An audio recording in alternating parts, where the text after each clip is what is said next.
southeastern boundary of Campland. Nature in this place was endowed with many delights. There are trees everywhere, bobo grass, some obscure beetle. The countryside is the best of all. That's what the protagonist thought. Now he'll be quietly weeding the fields. Apart from him and a couple people, there's no one here. No lords in need of protection. No meetings starting at dawn.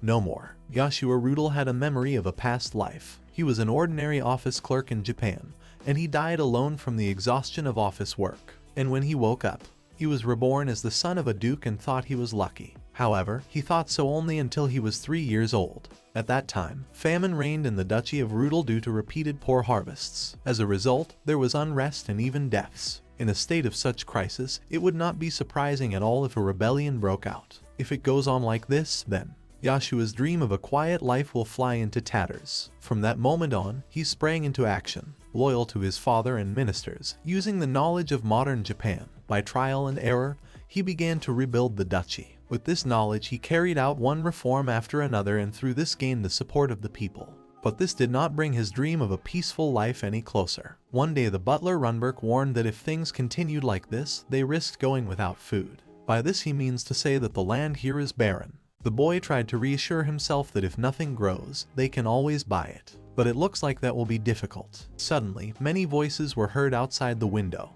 The popular crowd exclaimed, greeting Yoshua. As it turned out, a multitude of people followed him with their belongings. Though exiled, yet still a hope for his people. He sighed heavily. It had all become clear. Yoshua sees, they are but one of the first. He came on horseback, and these are the ones who walk fast and live nearby. Indeed, food is so scarce. He ordered Runberg to gather Ellie and the others for an emergency meeting. To get a good night's rest, he would solve this problem quickly. For now, farewell to his quiet life. In addition to the two of them, Walter and the two maids, Ellie and Araru, were present at the meeting. Yoshua indicated that he wanted to survey the surroundings first. First of all, if there are any bodies of water like rivers or lakes nearby, he could provide the neighborhood to Walter and Runberg. Secondly, if there are dangerous beasts and animals suitable for hunting. And third, local herbs whose inspection can be entrusted to the girls. He also asked to cooperate with the new arrivals. The guy was shocked to see the stand here. It was a gift from his people now. Somebody brought this thing.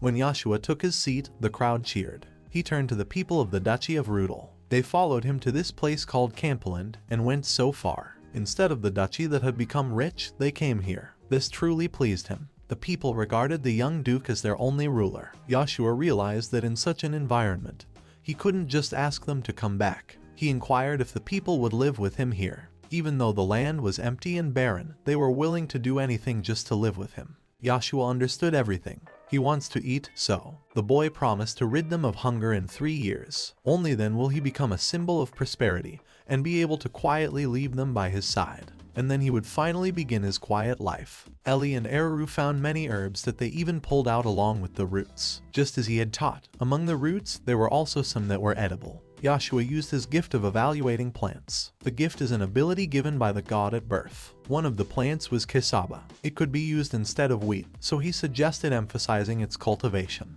Ellie assumed that its leaves would become wheat, but that turned out not to be the case. Like potatoes, when her roots swell to resemble bulbs, they can be dug up, processed, and baked into bread. The girl wondered what it would taste like. Eru reported the return of the boys from their reconnaissance. Yoshua was eager to hear from them. Runberg surveyed the north, Walter the south. Butler decided to report first. A medium-sized river flows north for a 30-minute walk. The speed of the current makes it difficult to cross. It is impossible to tell the exact depth without diving, but as it is at least 20 meters wide, he assumes that the depth must be corresponding. Beyond the river are the rocks, and nothing can be seen beyond them. North of the river, that is, northeast of the estate, are woods suitable for hunting. On the other side, on the contrary, trees are sparse and mostly bare ground. Walter is next to report. He thinks that the southeastern part connects with the forest on the northeast. The south is mostly reddish-brown earth and there are hardly any trees either. In the north, there is a rock overhanging 100 feet high that if it falls, you can't pick up a bone. Walter brought fruit with him, which he dumped on the duke's table. The butler found this action unacceptable. Yoshua stared at the fruit. Among them was a guava, an edible fruit. A pineapple caught his special attention. It's kind of like a pineapple, but it's called the assassin's favorite. From the name, he supposes it is loved by monsters. The guy suggested planting it in a remote spot and seeing if it attracts anyone. Then they could eat pineapples regularly and guava for dessert. Finally, a tired Yoshua returned to his pillow. He kept thinking about the quiet life that would come in 3 years. There was anxiety in the palace over Duke Rudel's absence. Had he really been banished? The saint didn't understand what was troubling them. All they had to do was what the Lord said. There is no need for advice or doubt. She stated that everything is the Lord's will. The girl, learning that Yoshua was in exile, could not forgive this and demanded that the study be completed without her. Dwarf Garm and Dwarf Tor were amazed that he had gotten into such a wilderness. Yoshua is very surprised to see the boys here. What about their shop in the duchy? They replied that there were 3 others there besides them, so there was someone to look after. They knew there was nothing here before they arrived. No fields, no houses. That was why they were so curious to see what he would do. Garm, clasping his eyes, was about to break one piece of news. There are no magic stones in Campland. Magic stones are local batteries that use magical energy like electricity for household use. Yoshua hoped they'd get through it somehow. It would have to be inconvenient for a while. Someone standing over them stated that there was nothing to worry about. Since there are no magic stones, then use the girl's genius. The guy recognized Sequoia. She had heard about the land here, so she had brought something good with her. This is a long-lasting lantern that doesn't use the power of stones. Instead of energy, it uses the constituents of burning stone. It will be faster to see. When Sequoia decided to test it, it exploded, and she was disappointed at the failure. When the Duke took his seat at the table, he sent Aru and the others to search for land under cassava. The rest of the party will do the logging. While looking for land, Aru can gather roots as well. He'll examine them later, and there's no need to worry about the forest. Yoshua will talk to Garm about it. He also asked them to look for lime and burning stones. Next was a task for Runberg. The Duke asked him to take a horse and ride along the river in the north. A lot of people may not take with him. Yoshua wants him to scout the situation. If he's on horseback, he should take 10 minutes. After all, water resources are important to life. Ellie wanted to express another thought. Is the Duke planning to establish a town here? The boy thought it was necessary. Since people would be arriving, he thought it was necessary to prepare for it. The girl thought then it would be foolish not to name this town as well as the river nearby. Sequoia had already thought of a name. She remembered that Yoshua had once told her about the City of Sciences. Since there are no magic stones, she suggested calling it Kagakutoshi. The Duke also thought of something. Looking at the name of the city, he knows what they will name the river. He decides to call it the Rubicon, which carries the meaning of a new beginning. The Rubicon is the river that legends say Julius Caesar crossed. This touched Runberg to the core. With that settled, Yoshua instructed Walter to survey the western and eastern wastelands, as well as the southern forest, and try to dig up something. Walter could use some rocks, also to see if there was a black pond or something strange. He suggested he take Sequoia with him. He just had room for more on his horse. The girl was confident that in terms of orienteering in the forest, she wouldn't lose to elves, let alone humans. Sequoia wanted to find something that Yoshua would like. She knows better than anyone what he means. They need ore, sand, and even plants. They all interest him. Their future actions depend on what they find. Thanks to the people, the work with the forest went much faster. The dwarf Tor could not help but inform Yoshua of a problem. He had no luck finding the burning stones. The boy knew that burning stones contained almost no magic, but they emitted heat. They are necessary in everyday life. If there are no stones and other things to use as fuel, it will be difficult to start a fire. One of the men thought that burning stones were easy to find because they were literally lying around. Would we really have to order some? But Yoshua doesn't want to ask someone for something so basic from the start, and offered to find how they could be replaced. Nothing else is left but to make coal from firewood. As Garm thought, neither is here. Yoshua turned to him. The boy informed him of the problem with the burning stones. Garm also saw that there was no success with it. He had already looked around here too, but nothing. The Duke walked out to the river. As they said, the river is about 20 meters wide. The current is quite fast. He wondered about its depth. Ellie was pleased when she realized that the gentleman had thought of something. The boy suggested building a water wheel. He knew that with Garm and Tor, they could definitely do it. Sequoia would help them too. First they would build one, then 3 more. Dwarf asked for it to be given to him. It will still be good training for the students. Yoshua was interested in what was on the other side of the river.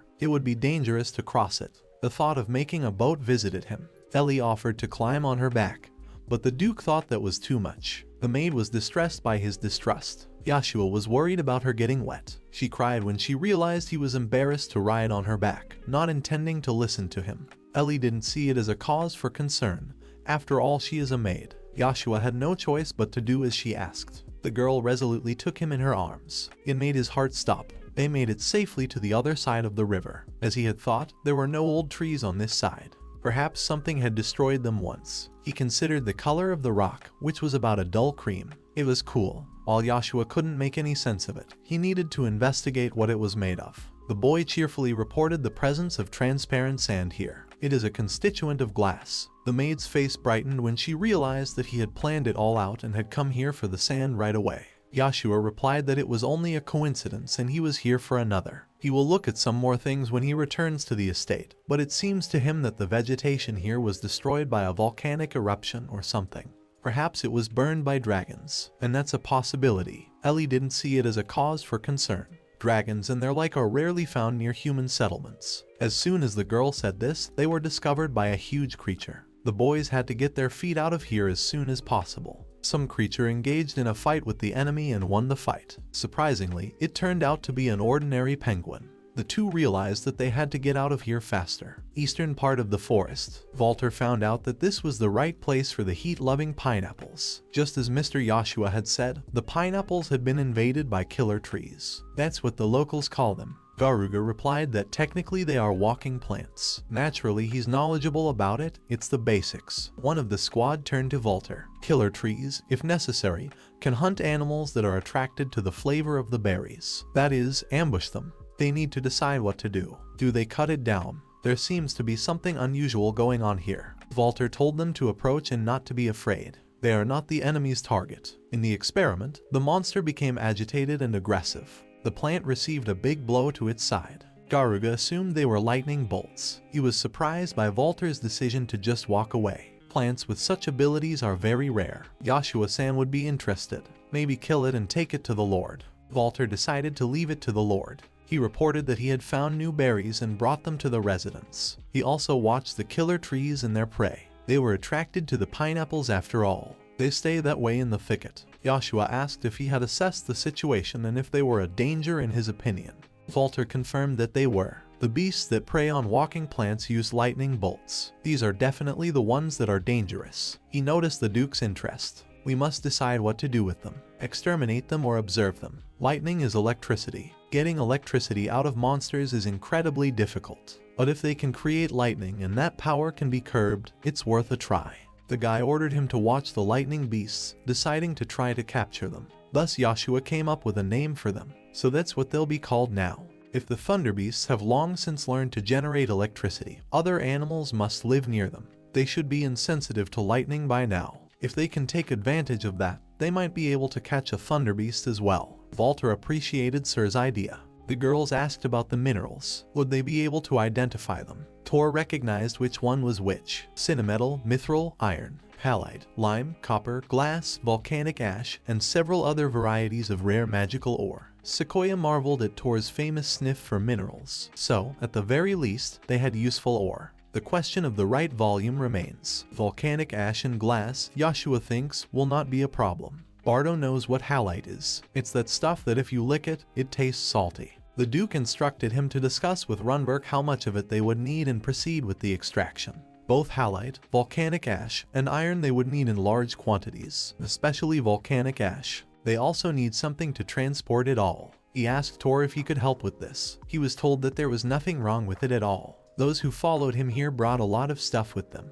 They would just borrow their wagons. Yoshua thought that explained something. The Duke decided to deposit the volcanic ashes he had extracted in two places, on the banks of the Rubicon and farther out, in the back of the estate. Let most of it go to the latter. Walter asked what they needed the volcanic ash for. Runberg threw him an indignant look. The boy decided to tell them about several ways that volcanic ash could be used. Right now, two were of interest to them. First, by mixing it with sand, they would get cement, which they would mostly need for the walls of houses. Walter realized it was the white stuff they put bricks on. Then they would need the cement when they paved the sidewalks with bricks. The second use for volcanic ash requires more effort. While the cement is still hardening, crushed rocks or bricks are mixed in to make a strong concrete. Using this concrete, Yoshua wants to build a wall to protect the city from monsters. And there is no hurry here. He studied the theoretical part of making concrete back in the duchy together with Sequoia. Since he has no practical experience, he is thinking of entrusting the experiments with production to her. Runberg wondered if the fact that work would begin in two places at once meant that a plan for the city already existed in Yoshua's mind. His judgment proved to be correct, and now the lad is ready to discuss with everyone the plan for the construction of the city. He said in advance that if any of them had any doubts or ideas, he would ask them to speak up regardless of rank. So Yoshua tells them how he envisions the plan for the city. It will be surrounded by a concrete wall and a moat. The height of the wall, they will discuss the details later, maybe a little lower than it. That should be enough. Runberg figured if they had to face wild beasts or monsters rather than hostile humans, a wall the height of Araru would be fine as well. After thanking the butler, the Duke continued with the fact that they would have a waterwheel in the center of the city, right on the banks of the Rubicon. Yoshua said city center, but it was not what they had imagined. A central street with rows of stores and stores. No, because they have a water source in their center, they need to build many vital functional facilities. City, functionality, governance, that's what a city center would mean to them. He invited Aurora to speak. The girl felt unsure of herself. Yoshua advised her to take her time and not to formulate everything clearly at once. Araru asked if they had to build right by the water. Guy is glad she brought it up. And the answer is yes. Near the water, that is the most desirable option for them. He has come to the conclusion that the land here is sadly poor, and he does not mean that the fields are not fertile. What Yoshua means is that there is no magic ore in the land, nor is there anything that can be used as fuel. The lack of fossil fuel is unfavorable to them especially. Araru suggests that the combustible then is water, and this is precisely the case. Current water transfers energy to the wheel, and they will be able to utilize that energy. So the boys will see for themselves. Yoshua decided to continue. He said that they would have the river running through the center of the city. Beyond the river, the northern part ends in impregnable cliffs. This is a natural defense, no worse than a fortress wall. In these cliffs they will get volcanic glass and ash. The river will become the heart of the city, and it will spread far south to this very estate. This would make the city's territory too large, perhaps. After all, the cultivated fields will also be within the city limits. But that's because they don't know yet what dangers may await them outside. When it appears that it is safe there, they will move farming outside the city walls. Ellie decided to speak up about the size of the city. He had explained it to them very clearly. The point she wanted to make was about Yoshua. Just to think how all this knowledge of the arrangement of the commercial part of the city, the residential neighborhoods, even the arable lands, gardens and farms, all this wisdom accommodates his superior mind. In deciding how they would zone the city, Yoshua wanted to draw on the opinions of his subjects. How are the Garm and Tor's timber situation? Garm reported that raw wood dries, and very quickly, thanks to the magic of the dwarves and gnomes. A little more and the logs can be put to use. The Duke decided that they had better hurry up with at least a rough sketch of the city zones then. All details should be left to the subjects to decide. Personally, Yoshua would like to undertake the construction of roads diverging to the four corners of the world, wide enough for carriages to pass freely. That's what he would like, to build a big highway. Add 2 more lines, northeast to southwest and northwest to southeast. We'll discuss the road surface later. In the meantime, we need to mark the locations. Actually, the Duke likes the look of brick paving. Maybe they'll pave the roads with brick at the same time they build brick houses. The boy apologized to Ellie for being distracted.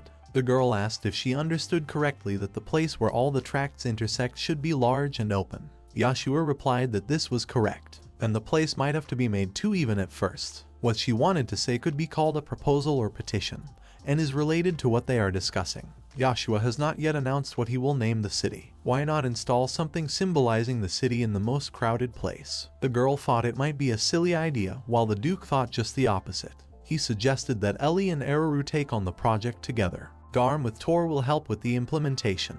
The girls were surprised that he would really trust them with it. The guy emphasized that the responsibility would also be on them.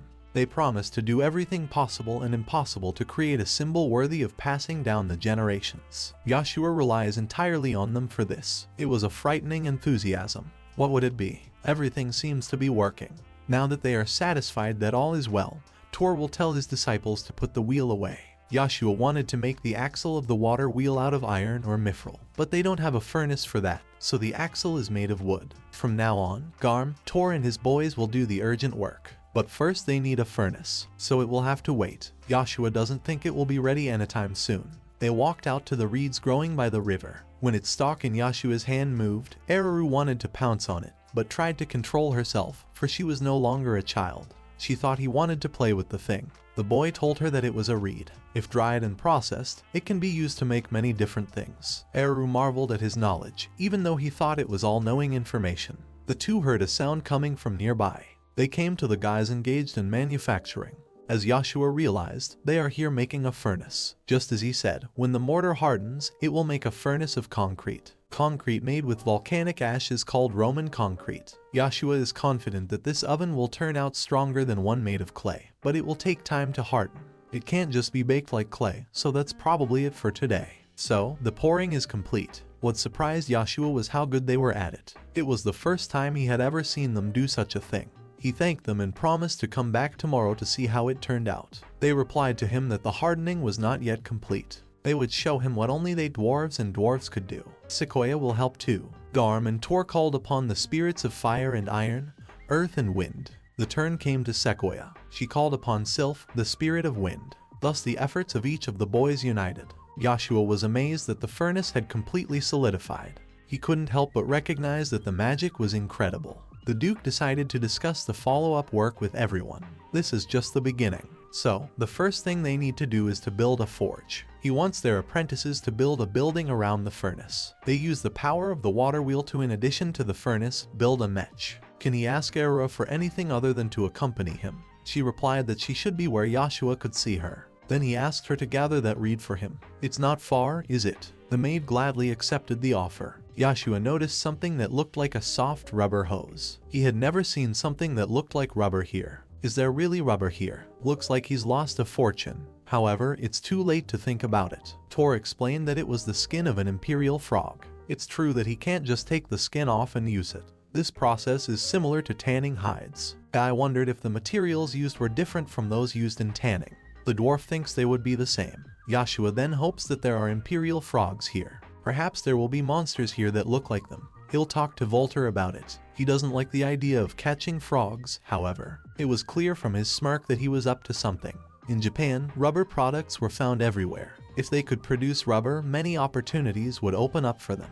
If they have plenty of rubber, they can make many things. However, they need to normalize mass production. There might be a plant of some sort. We need to explore all possible options. They need to improve their living conditions as soon as possible. Old people and people with poor health were housed in hastily built huts. If there are more people in the future, the situation will become more complicated. Yoshua announced that he was going to build a city on the land and asked if they would help him.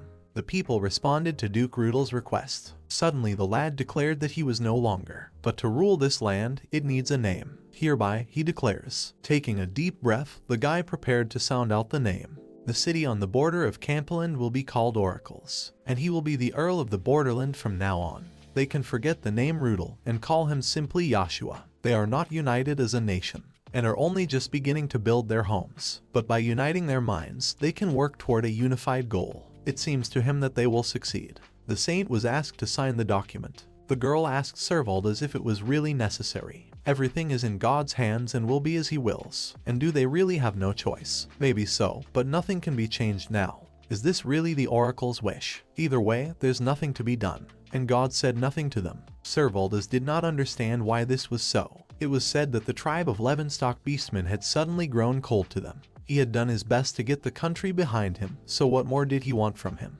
His interlocutor admitted that it was terrible. He too was visiting Al today. Another asked if she had heeded his advice. He did not think so. She is the one whom the Lord himself has chosen, and she is the oracle. No nobleman dares to give her orders, or tell her what she must do. There are still traces of the fame that Duke Rudel achieved, but it will not last long. They had heard rumors that someone who looked like a lord but wasn't one had finally left the country. It seems to be the Duke's daughter. She loves him and believes in him. Servald also wants to go to them. However, giving up his beloved duchy will tarnish all his achievements. It was impossible to disagree with him. You can't just leave your duchy, even if it becomes completely impoverished. Yoshua turned to the people of the feud. Thanks to their work, it was possible to harvest so much timber in a short period of time. He thanked them from the bottom of his heart. Everyone thought he seemed to care about his subjects, but he only thanked them briefly, didn't he? He would like to make a home for the villagers as soon as possible, but unfortunately it will have to wait until the wood dries. Is there a person among the villagers who can dry the wood? There are. As for how to proceed, they will receive instructions from Runberg. Who is here now? If the farmers have any questions, they can contact Error. Yoshua addressed the dear residents of the feud, rousing them. For Runberg, he already had one request. Whatever it was, the butler said to order. The lad asked if he remembered them discussing the planned road laying. He realized that it couldn't be laid here. Runberg remembered quite distinctly. Would it be possible to draw a line using crushed lime instead of ropes, which they didn't have? If that's what he meant, Runberg believed it was possible. Then he suggested drawing a line from the palace to the central square. There are always people walking by the palace, after all. After the wood dries, the dwellings will be built quickly. At the same time, he wants to fix a place for the road. Yoshua would like to come to Garm and his companions with some hospitality. But if he returns to the palace now, it will be too late. Ellie asked to bring her something. The girl began to deftly catch fish from the river. Her work was amazing. You couldn't see her hands. They are trained to be able to feed the master in an emergency. This is a necessary skill for a maid. Even though she's a maid, she looks more like a martial artist. Runberg vouched by saying that he could be trusted with a maid, so she was hired right away. Is this how maids behave? On the banks of the Rubicon River, Yoshua came to visit the boys, which surprised them. By this time the waterwheel forge was finished. Ellie's attention was caught by a strange box. This wooden box is a blacksmith's bellows, and they pump air. The bellows are driven by a water wheel, and thus force air into the furnace of the forge. If fossil fuel is used, the resulting heat is enough to heat the furnace to about the melting point of iron. If no fuel is available, however, one has to burn wood and charcoal, which do not produce the desired temperature. Wood will only ignite with the help of strong air flow during kindling. By analogy, a mechanism was invented that blows ordinary air to increase the temperature in the stove. To blow air with a hand pump requires labor, and the workers are terribly tired. And here they use a water wheel. With the coming of Yoshua came air. Isn't that great? They can make a real fire. Garm thought he would like to try. Streams of air headed toward the fire. The flames flared up even more, mesmerizing the guy. The color of the flame changes from red to orange. It gradually lightens and is almost white. It looks like it's already possible to melt iron and start forging. Yoshua thanked them. Now they will be able to mine iron and forge it without fossil fuels. As Tor realizes, this is all just the beginning. He wondered what little Yoshua would do next. Indeed, he has many plans. Next, he would like to mass produce iron and glass. But right now their priority is housing. They will have to wait for the workers for about 3 days. Sequoia couldn't wait to find out what he would do then now. There's no magic stone in Campland, so he decided that a sewer and water system is needed. This problem can be solved by laying a sewer system. However, this is a big project. Inspired by the idea, Garm thought that concrete would be needed. But we still need to discuss whether we can get by with just concrete. Also need a bridge to bring in the raw material, silica sand. Yoshua suggested designing a bridge and using it to carry the water line. Then the sewer system would probably be the most labor-intensive job. We're still erecting the outer wall. They would indeed need labor, but they would hardly need craftsmen. If you enlist the forces of all the residents, you could probably get it all done. Then, to get a better idea of how they should build it, it would be good to make a trial model. With that, the problem was solved. Garm doesn't seem to think concrete is all that fireproof. Yoshua realized that they had a problem with the furnace. They have built a low fire, but you can see that cracks have already started to show. The inside would be better lined with bricks. The boy apologized to Garm. He hadn't thought about fireproofing. The dwarf replied that just because concrete can't withstand high temperatures doesn't mean it's bad. It can be used perfectly well in construction. So when the kiln cools down, they'll immediately line the inside with fireproof bricks. Yoshua realized that he didn't know anything. It can't be helped. When the guys tested the concrete at the duchy, they just watched to see if it would harden or not. Then Yoshua goes back to the palace with Ellie. An eerie roar of the creature was heard. Reacting instantly, Ellie told the Lord not to move. Sequoia realized that it was a magic beast that had come to look at them. Yoshua thought that magic beasts weren't monsters after all. The maid blocked his way. She couldn't let anything happen to Mr. Yoshua. Sequoia also decided that it was better for him to stay here. She asked Ellie to take care of him and Tora and his companions. The maid was willing to do that even if it cost her life. Apparently, despite this beast's strength, it was in no mood to harm them. Sequoia knew she could handle it alone. She is a kitsune, after all. A sacred beast is fine, but a simple magic beast can't lose to someone who is called a beast controller. Yoshua flinched at that. The girl was wary. When she discovered the beast, she leaped high over it. She was surprised to meet her master. Yoshua worried if everything was all right now. Sequoia replied that the magic beast had turned out to be an aggressive herbivore, as expected. Yoshua was shocked when he realized that he was reasonable. Tor wanted to learn about the magical beast in general terms. According to the girl, they exchanged a few words. It looks like it might be the master of the forest and seems to have recently encountered humans. Since that was the case, Yoshua wondered if he had encountered Walter's unit or Runberg's unit. Since she's talking about the forest master, does that mean he's strong? Good thing the guy didn't order Walter to hunt. Sequoia remembered that he said he controlled thunder. Yoshua realized that it was a thunderbeast. She does not know the name of it. Since the thunderbeast turned out to be a herbivore, the boy thought he could ask it for help. To do so, he asked Sequoia to help him. Except for one incident, the forge was ready. From this day forward, until the housing problem is solved, Runberg will guard the forge, and Walter will guard the people employed at the construction site. Eru and Ellie got busy negotiating with the locals in the central square of Oracle. As for Yoshua, he acted in conjunction with Sequoia. She was now clinging to him and was not going to let go. The boy reminded her that he was in charge here. He decided to talk about that magical beast from yesterday called Reiju. Yoshua wants to find his favorite food. He also needs to research materials to replace the frogs with. Also, he wants to mine some metal. The girl realized that he wants to use lightning. This is so exciting.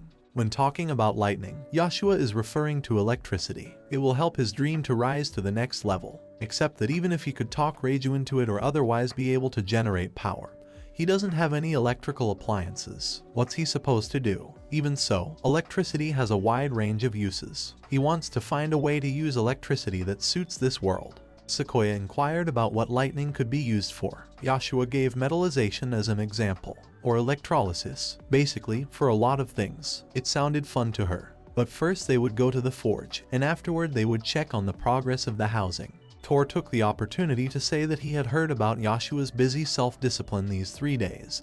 But what about the bridge? Does he plan to build the bridge? The guy replied that he really wants to, but like he said yesterday, he has to sort out the housing first. In the meantime, he could prepare the layouts. As it turns out, the layout is already ready. Tor doesn't have it with him, but he will send it to the estate. The dwarf asked to study it in the evening. Yoshua informed him of Eru and Ellie's plans to erect a monument in the central square, and asked him to help them until they could deal with the bridge. The proposal interested him. It will be in the most prominent place in the city. It will be the symbol of the Oracle City. They will install it in the very center of the square. Inspired, the dwarf asked to rely on him. He will take care of it immediately. Tor is too impatient. Meanwhile, Garm handed Sequoia the saw. There's another sword, also made by him. The boys recognized that it looked impressive. Sequoia suggested that Yoshua take a closer look. The sword and saw are glowing with a blue light. They are made of blue steel, and the other is made of mithril, using rare magic metals for carpenter's tools. That's so like Garm. He had gotten all the materials he needed for this. But Garm wants 10 more of these swords and saws. Yoshua asked him if blue steel is harder than iron.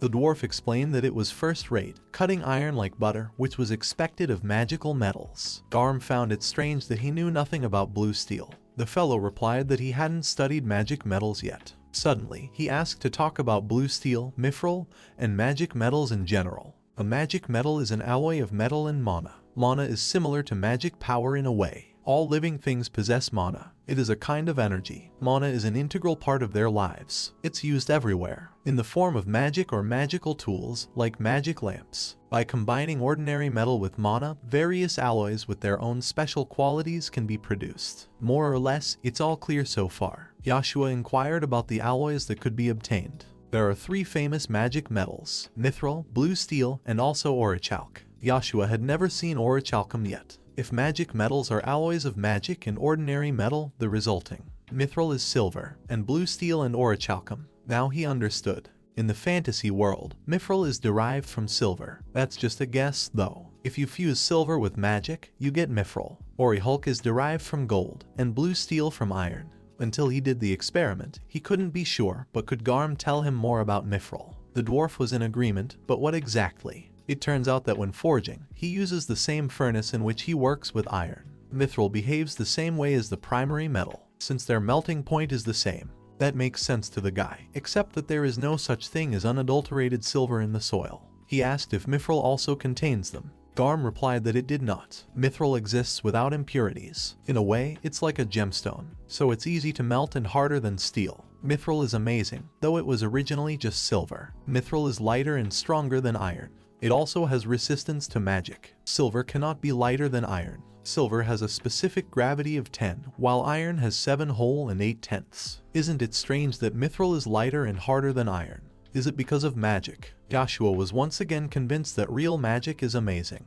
Sequoia didn't see anything strange about it. It's just that Yoshua thinks he should deepen his knowledge of magic. He will try to study it scientifically. Interested, she asked him to tell her about it. Without Sequoia, it would be difficult for him to understand magic metals. Then he would count on her during the experiment. The neighborhood they finally reached looks like a pineapple plantation. No sign of the killer plant. That pineapple is the beast's favorite food. Walter says the killer plant feeds on pineapples. He also says this is the plant the beast comes to eat. So this is definitely where the lightning struck. This is the perfect material. Almost at the last moment, Sequoia stopped him. She used the wind, reminding him that they should protect both themselves and him. The guy thought that something had happened. It made him feel better. She would protect him after all. Yoshua asked to get off him. As they got closer, the guy used a plant assessment. Among them was the fruit of the killer plant. It is the same as tree poison in taste. It uses this fruit to hunt and feed on animals. So these are the remains of the thunderbeast's meal. Everything around it is burnt, for it glittered here as it attacked the killer plant. The surface of the bushes is black, but not burned. Though close to the center, Sequoia found that the spider's web was not burned. Perhaps the spider has fluffed a new web, so it can be collected. Yoshua will make quick work of the shrubbery. I think it's come. Is this tree exactly like that? It seems so, yes. Wood fiber and resin are good insulators. Sequoia asked what does insulator mean. She assumed it was what he had mentioned, like a lightning-like substance. In that case, some kind of magic metal, perhaps even a magic fiber. They use precious lightning-proof substances. Especially to weave magic fibers, you need a high level of magical skill. Yoshua wondered if the insulator fiber was. But even if it exists, it shouldn't be like that. If the production is complicated and the material is precious, then it can only be used here. It should be produced in Kagakutoshi in the first place, the same thing that is not. Sequoia asked to explain about the isolation center. After all, it can't be that only he is satisfied. Yoshua explained that the insulator and lightning protection are themselves different. He suggested that she then explain about lightning protection. Lightning is the same as flashing. Anything that flashes, he calls electricity. Insulators indicate substances that block electricity. As the girl realized, this is not to stop it, but to shut it off. Basically, in Kagakutoshi, it is already possible to get hold of this insulating substance. Glass. Sequoia stated that glass armor is tricky. You can't just use glass, even if it's going to be garm or tor. Yoshua explained that they would make an insulator from the fibers and resin of this shrub. The fibers can be used to make paper, and the resin could be applied to armor. The girl decided that resistance to lightning could be acquired with this tree. The boy replied that lightning resistance is different. It just doesn't conduct electricity, but given enough temperature, it will burn. Something Sequoia doesn't understand very well yet. Resistance to lightning implies protection against all kinds of lightning, whether it's magic or a natural phenomenon. Pure electricity has protection. But thunderbolts, he's not sure, of course, but the interaction of heat and lightning is the end of it. This isn't about trying to figure out if it's a thunderbeast, or maybe it's her excited dream. Yoshua will do a good job of double-checking too. That way they won't get electrocuted. There's one more important thing. We need to ask Garm for it. Before the beast returned, he offered to leave while Sequoia offered to take some more things. The boy decided that one was enough. He's not soft after all. When Garm heard about the lightning rod, he reasoned that it was necessary to thread a bronze thread on the iron pole. Tomorrow before lunch Yoshua could come for it, which was very soon. Then he should ask Tor to apply the resin. The dwarf realized that by applying the resin obtained from this tree, things stopped conducting electricity. Yoshua wanted to ask him to make something light but able to cover the whole body. Tor thinks a hooded cape would be perfect. He needs 3 of them. The lightning rod will protect them from the lightning strike, and the insulating covering will protect them from the effects of the strike. Now they are fully prepared to face Reiju. Yoshua asked Walter about the situation in the city. These few days everything is calm. Under the Lord's rule, everyone has begun to work as one. Since there are no disagreements, that's fine. There are no external threats either. Walter hoped that at least a wild boar would show up, and would love to hunt. If he's free, Yoshua thought, he'll agree to accompany him on a short walk. The boy said in advance that they would meet up with Reiju. Walter gladly accepted the offer. Yoshua also added that another companion would join them. They would need a physically strong companion. He offered to wait for him at the forge. The companion turned out to be incredibly huge and obviously strong. Yoshua was frightened at the mere sight of him. Walter introduced Garuga. He was an adventurer. Perhaps he doesn't know, but Yoshua introduced himself as the steward of this duchy anyway. Garuga said nothing in response. Walter apologized for him and admitted that although you can't tell from him, this guy is very worried. Garuga instantly knelt down before him and introduced himself as a former adventurer. He doesn't know how to address him properly. Yoshua thought that formalities were unnecessary and asked to be treated the same way as Walter. When Sequoia realized that they were finished, she introduced herself and Garm. The dwarf was about to make a lightning rod adjustment. Sequoia noticed that the lightning rod needed a metal rod. In addition, she had heard that the tip needed to be sharpened. Yoshua replied that this was correct, threading that bronze wire was the most important item. They would hope it would be fun. As Walter realized, they would take him with them. The guy had almost forgotten the electricity-resistant capes. With them, one can avoid getting electrocuted when coming in contact with lightning. Their opponent is Reiju. They must take all possible measures. Yoshua was amazed that Garuga was carrying that heavy lightning rod all the time. How does his body even work? The guys reach the place. Reiju isn't here. Yoshua wants to check on things. He hopes they'll be lucky enough to meet him. After a while, he still hasn't come. On second thought, it was to be expected. There was no sign of Reiju here yesterday either. He can't be in the same place all the time for his convenience. But if he had a nest here, Guy wants to find out something, so he suggested Sequoia to get Reiju's attention. She replied that she could try. The girl realized that he wants to find Reiju's habitat. The guys can find it, but they want to befriend Reiju, not subdue him, right? Then they'd better not do that. If he feels threatened in his own nest, what will they do? Suddenly something caught the guy's attention.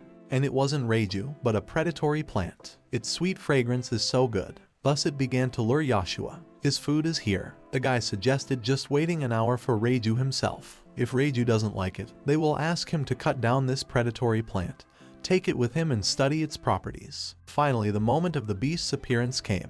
Yoshua analyzed that it was about 5 meters long.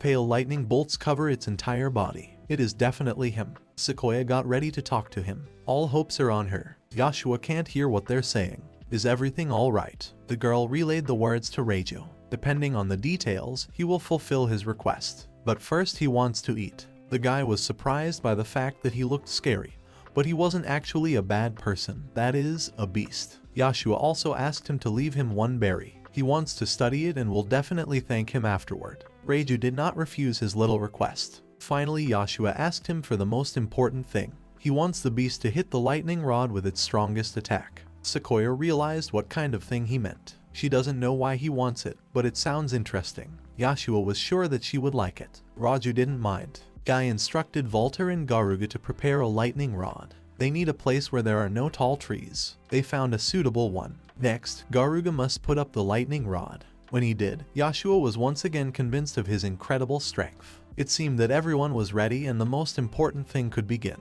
But then Reiju has another question. He asks how strong the attack should be. Yoshua wanted him to apply the strongest attack and give his best. There was a powerful roar from the beast. Its tremendous strength struck the lightning rod. At last, what Yoshua was trying to accomplish was accomplished. As he had asked, it was loud. The guy asked if he had been able to generate enough power. Sequoia didn't know what his scientific word meant, so Yoshua promised to explain later if necessary. He asked the girl to tell Reiju his thanks, and for allowing him to study those berries, too. The boy asked the guys for some metal thing. Using it, he realized what they had. This is what a magnet is. Reiju's lightning magnetized the metal rod. Sequoia was amazed that by using the lightning, the metal became a magnet. This is different from magic. Science is so interesting. Yoshua told the boys what it means to create electricity. That is what it means to generate energy. Electricity has many uses: lighting, cleaning water, gilding, and making soap. Also, it can be used to move objects. Sequoia realized that it was something like mana. It is also versatile. Yoshua heard that mana can do anything if you learn the right technique. Electricity doesn't work like that. It obeys the laws of science. Garm asked for a more detailed explanation. The boy said that to get electricity, you need a magnet and a coil. With Reiju's help, they got the magnet. They made the coil last time. Do they have more copper wire? They need to twist it, apply resin, and it's done. Copper wire conducts electricity well, but resin does not. A wire coated with resin will not conduct electricity. Thus, it can be controlled. So, the resin-covered copper wire serves as a way to move the received electricity. Yoshua suggested that we go back to getting electricity. It's very simple. It is necessary to rotate a magnet between two coils. The coils are placed to the left and right of the magnet.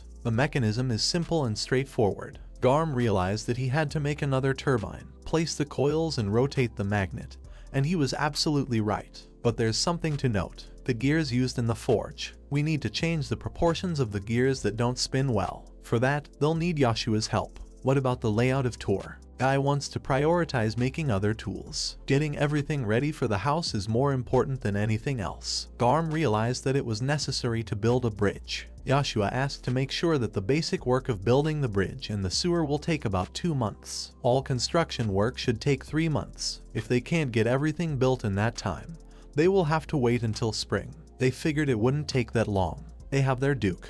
Ellie and Eruru looked at the monument that was finally ready with pleasure. The main square. Yoshua saw that the construction was progressing nicely. The boy was met by maids waiting for him. As he had ordered, they set up the symbol of the city. The monument has a petite, frail body, thin shoulders, not at all suitable for a man. Yoshua was shocked when he saw himself in it. Speaking of the oracle symbol, is there anyone more appropriate than Mr. Yoshua? Certainly not. A statue of a god. Mr. Yoshua is much better. All the people in the square thank the statue. Now they pray to it. He suggested that we forget this fit of awe for a while. So far, the construction of the residential and commercial district is progressing well. In the agricultural area, besides cassava, they have started growing fruits, vegetables, and yams. With Sekoi's help, they have been successful in the production of light bulbs. While everything was progressing well, Yoshua had an idea come to mind. He proposed to create magic stones from electricity. In order to create mana from electricity and store it, he wants to create them.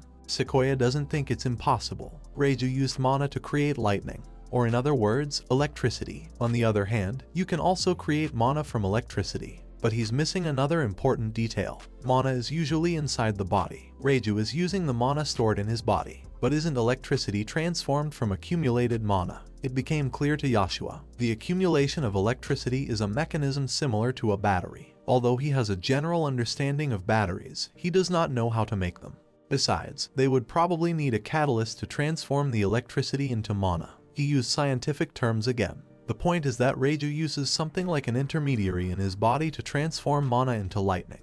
Yoshua doesn't think he's really using a catalyst, but they'll definitely need one. Scientifically speaking, he started thinking about how they could make a battery catalyst. His wish interested the penguin, who surprisingly talked. The penguin asked what period he was from. Heisei, or maybe Taisho. No, he was definitely from the post-war time. The guy couldn't get his head around how the penguin could talk. The penguin thought so. He understands Japanese. Other people speak a language he doesn't know. It makes it so lonely. Yoshua realized that he, too, had been Japanese in a past life. He couldn't understand why he had become a penguin. But it can't be helped, that's the way the other world is. Sequoia noticed that he was talking to this strange creature. Yoshua replied that it was quite good at talking. The penguin emphasized that its name was Sujiro. The penguin returned to the battery. If possible, Yoshua would like to create a battery from scratch. If all the materials are available, Sujiro didn't see it as a big deal. Besides, it only needs to store energy. Charging efficiency can be disregarded. Since there were no other requirements, he was willing to help. This penguin is clearly familiar with science, but Yoshua has a bad feeling about it. Although he will be very grateful for his help and will definitely pay him. Sujiro asked if he really thought the penguins needed money. Yoshua thought so. That penguin is annoying. Sujiro has 2 conditions. He needs food and shelter, and he also wants to learn magic. Yoshua tells Sequoia that he wants to learn magic, but he doesn't understand their language. What to do? The girl replied that he could rely on her. He remembers how she communicated with Reiju. Right, she can do that with him too. Yoshua couldn't understand what they were talking so enthusiastically about. The first thing Ellie did, at Sujiro's request, was to fish for him. Runberg asked if she planned to continue to serve Mr. Yoshua. The girl replied that taking care of him was a happiness for her. The butler understands her desire to serve her master. Yoshua doesn't know it, but she is Baron Nilman's 3rd daughter. Should she be here, she does well with the power of her gift. As the Baron's daughter, she has nothing to be ashamed of. Besides, the circumstances now are different from when Mr. Yoshua was in the capital. Baron Nilman must be worried about her. Ellie thought about meeting her father, but right now, she just wanted to be Ellie. Mr. Runberg taught her how to use her gift. And not only that, she has received a tremendous amount of support. Because of that, she feels great joy in serving Mr. Yoshua. Runberg asked if she intended to tell the gentleman that she was the daughter of the Baron. The girl confessed that she was afraid. She is afraid the Lord will no longer look at her as he used to. Runberg knew that he would not change his opinion of her. Also, he thinks they should tell him about the other side. His predecessor Alfred had told him about the duties of the backside and the secret to protect Mr. Yoshua. Now that the Lord had been banished, it would be best to tell him everything. Backside, the abilities that the four of them possess. Because of the secret to protect the Lord, they hid their abilities from him. Ellie asked to keep her ability, Absolute Power, a secret. Runberg intends to reveal the truth only about his and Walter's abilities. The maids will remain unaffected. Ellie realized that when the time came, she too must reveal the truth. She thinks that's what Araru wants too. Then, when the time comes, the butler suggested that they all apologize together and tell the master the truth. The butler knocked on Yoshua's office and reported a visitor. The lad thought it was an urgent report from the morning and allowed him to be invited in. Yoshua heard a cry that he had heard somewhere before. The girl apologized for waiting. She introduced herself as Count Gatterman's daughter, Charlotte. She was pleased to see him again and hoped he was in good health. Guy is also glad to see Cherie. When he was in the county, she always took care of him. But why is she here? Has something happened? The girl recognized that he was in a predicament and couldn't just sit idly by. Yoshua thought she had come to find out about the situation. It's okay, they're doing fine. Charlotte said that if His Excellency would condescend, any backwater would turn into a magnificent city in no time. That's why she's here. The girl brought milk with her. She brought a cow, too. He can trust her to take care of him. Every morning she will deliver fresh milk to His Excellency. The boy inquired about her possessions. Charlotte replied that he need not worry. She had turned everything over to her younger brother, so she has a favor to ask of him. The girl wants to be his subordinate. This is what Yoshua should have expected from Charlotte. She is an excellent leader with an incredible ability to accomplish one project or another. In the times he has lived in the duchy, she has helped him out a great deal. But there is one snag. She's a workaholic. Duchy times. The girl brought him milk. As they say, if one drinks milk in the morning, he will have strength for the rest of the day. And now she proposed to go to work. She seemed to think only of milk and work. He can't even count how many times this was repeated. Charlotte realizes that she is not good enough to serve her master. But couldn't he find a place for her in his domain? She wants to help him in any way she can. Runberg is touched by her devotion to her lord. Since this is the case, Yoshua must pull himself together. His goal is to bring prosperity to the Oracle in 3 years, leave all worries to his successors, and live a carefree life. With a responsible girl like Charlotte, he will be that much closer to realizing his plan. Therefore, he is counting on her. The girl is as cheerful as ever. Yoshua thanked everyone for coming and asked to be seated. He suggested that we start a meeting about beautifying the city. He asked Runberg to give an update on how the neighborhoods are progressing. The construction of residential neighborhoods is progressing according to plan. They have already started building Insuli. About when people will be able to move into the houses, he can't say anything because new people are arriving in their lands every day.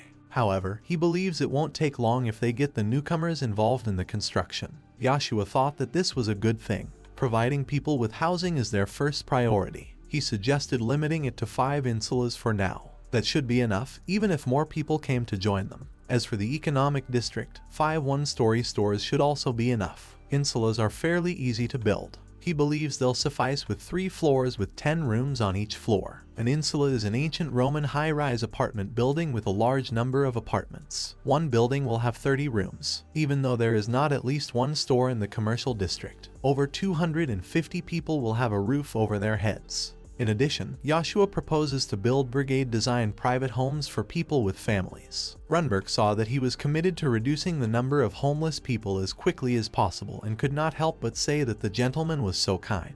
His suggestion touched him to the core. It's very practical. Yoshua believes that they will be able to adapt the insulas built in the shopping district into hotels. He was promised to finish the construction within 10 days. Yoshua stated that they don't need such a rush. By the way, they have a great foreman, don't they? He asked to be in charge of the construction. The boy had heard that Mr. Paul was the foreman. He asked that he be invited to join him, as he thought his opinion on the arrangement of the town would not be out of place. They should take steps to protect the townspeople from outside enemies such as beasts or monsters. He suggested building observation posts and asked if they could do it without the help of a carpenter. Walter replied that they had former military men and adventurers in their ranks, so they would take care of it. They can be relied upon. Yoshua thinks they don't need to worry about increased security measures for now. By the way, this isn't the first time he's asked, but could Walter gather the hunting parties, assemble and lead? Walter asked about guarding the city. Yoshua has decided that Runberg will replace him during the expedition.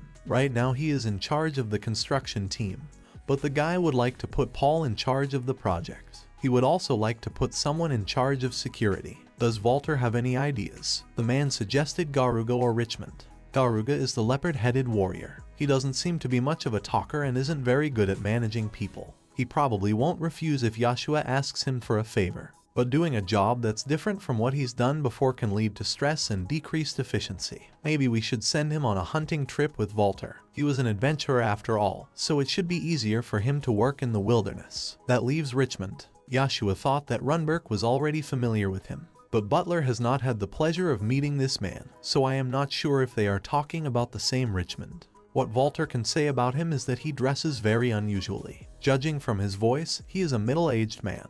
Yoshua took an instant interest in him and asked him to invite him to join him tomorrow. It would be good if it was the same Richmond whom Runberg knows. He asked Ellie and Era to report the situation of the fields in the town square. Ellie said that every morning the people of their lovely town gather to admire his statue. It is a work of art. The boy didn't mean that, but asked what about the fields. There is nothing wrong with them. Thanks to the large number of wells, they don't have to worry about irrigation. They have just started planting crops other than cassava. Farming is quite difficult, so he would try to get a canal through the fields as soon as possible. Ellie realized that he had thought it through.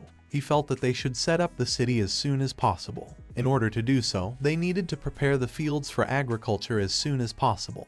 But if they planted the fields with crops, they might be destroyed while creating the canal. In that case, they will fence off the areas where the future water canals will run.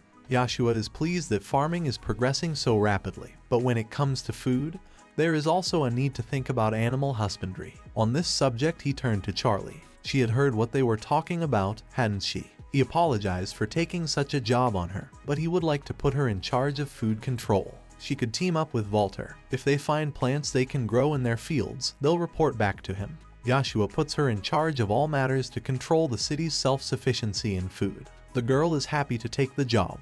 That's to be expected from a workaholic. Despite him assigning her such a difficult task, she didn't even raise an eyebrow. However, he should not forget the lack of human resources in other areas. Yoshua added that that wasn't all. He would also like to put her in charge of overseeing the production of necessities. He will provide her with the necessary equipment, so all she has to do is find the people. First, they need to produce necessities like cloth or paper. They have experts in fixtures and metal products, so she'd better consult with them. Charlotte can't wait to get on with it already. Yoshua was once again convinced that she was definitely a workaholic. Even he would be sweating doing all this. He asked her not to overdo it. Yoshua instructed Ellie to team up with Charlie and Araru to accompany him, while he would build the battery. With this question he turned to Sejiro. The guy asked him if the battery could be used as a substitute for magic stones. The penguin would suggest using plastic to create the battery, but it would be a bit hard to find here, so they would limit themselves to glass. Lead can be used as the electrode, and dilute sulfuric acid can be used as the electrolyte.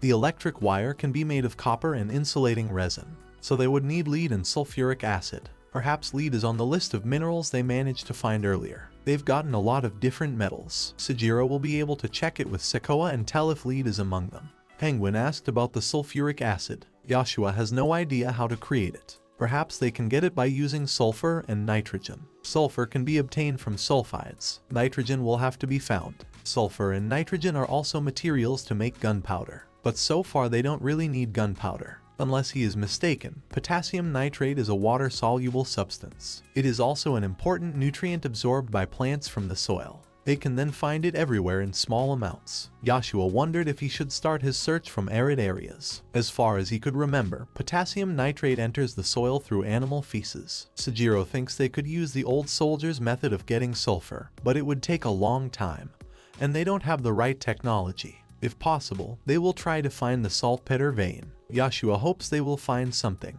He would like to talk to Sequoia and Penguin about two more things. The first, the rubber they have been searching for recently. It's an irreplaceable material. He'd also like them to think of a way to create water purification equipment. Water purification is an important task, you can't argue with that. They would try to develop it as soon as possible. Sequoia grabbed the faces of Yoshua and Sejiro.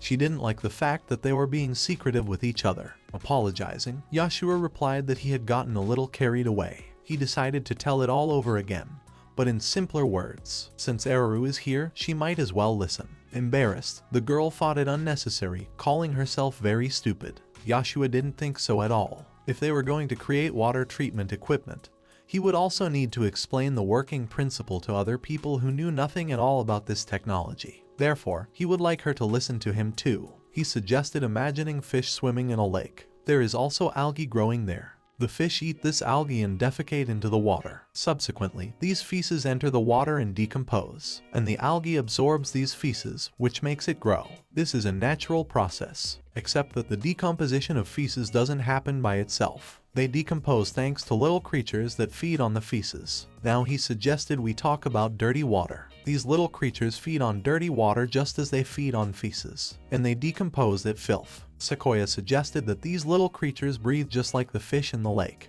Her assumption turned out to be correct. The dirty water contains a lot of food for these little creatures, and if they want to increase the number of these little creatures, they need to provide them with oxygen.